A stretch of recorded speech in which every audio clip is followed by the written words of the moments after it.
Assalamualaikum warahmatullahi wabarakatuh.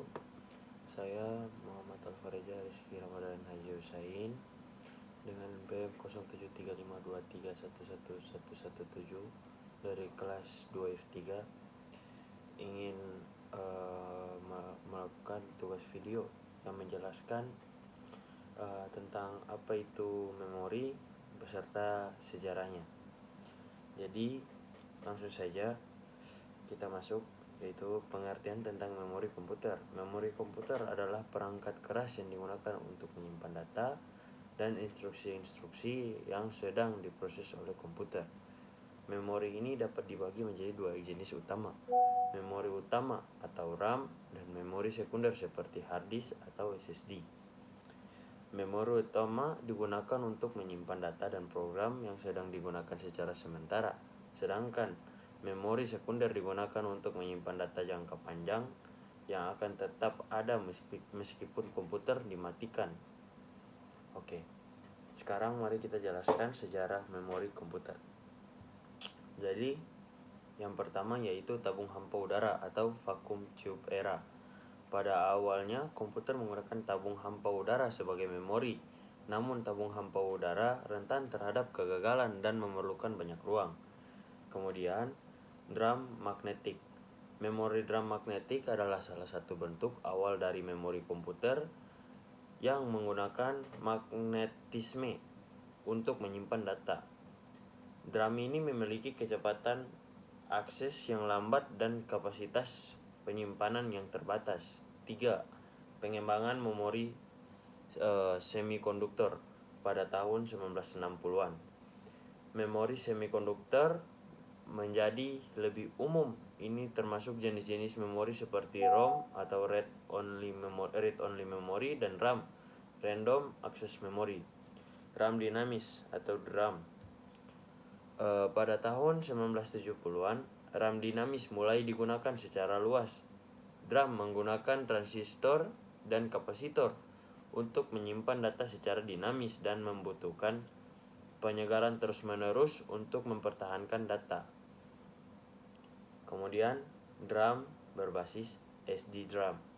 Pada tahun 1990-an, Synchronous Dynamic Random Access Memory atau SDRAM mulai populer. SDRAM mensinkronkan operasinya dengan clock system dan memiliki kecepatan akses yang lebih tinggi dibandingkan DRAM biasa.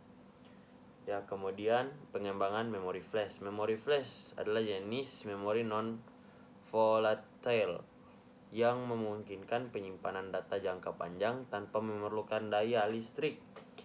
Ini menjadi sangat populer dalam perangkat penyimpanan portable seperti USB flash drive dan kartu memori. Yang ketujuh yaitu Solid State Drive (SSD). SSD adalah perangkat penyimpan yang menggunakan teknologi memori flash. Mereka menawarkan kecepatan yang lebih tinggi, keandalan yang lebih baik, dan ukuran yang lebih kecil dibandingkan dengan hard disk drive atau HDD yang menggunakan peringan magnetik. 8. Pencabangan teknologi memori baru. Seiring berjalan waktu terus ada penelitian dan pengembangan untuk meningkatkan kapasitas, kecepatan, dan efisien daya dari memori komputer. Teknologi seperti memori non-volatile resistive atau resistive random access memory atau RRAM, memori magnetoresistive atau magnet random access memory atau MRAM, dan berbagai teknologi memori lainnya terus dikembangkan untuk memenuhi tuntutan dari perkembangan teknologi komputer yang terus berubah. Terus apa yang terjadi? Jadi jika memori itu tidak ada,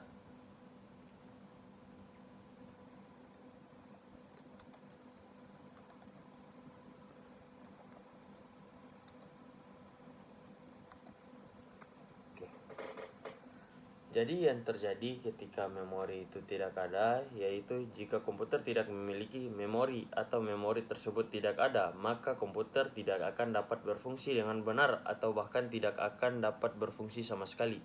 Memori komputer sangat penting karena berperan dalam menyimpan data dan instruksi yang sedang diproses oleh komputer.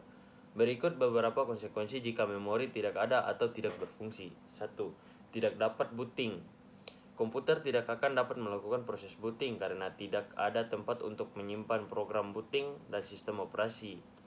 2. Tidak dapat menjalankan program. Tanpa memori, komputer tidak memiliki tempat untuk menyimpan program yang sedang dijalankan dan data yang sedang diproses, sehingga tidak akan mungkin untuk menjalankan aplikasi atau proses komputasi apapun. 3. Tidak dapat menyimpan data. Memori juga berperan dalam menyimpan data yang berproses untuk diproses oleh komputer. Yang keempat yaitu tidak dapat menyimpan konfigurasi dan pengaturan. Memori juga digunakan untuk menyimpan konfigurasi sistem dan pengaturan perangkat lunak. Tanpa memori, komputer tidak akan menyimpan pengaturan yang telah diatur oleh pengguna. Secara keseluruhan,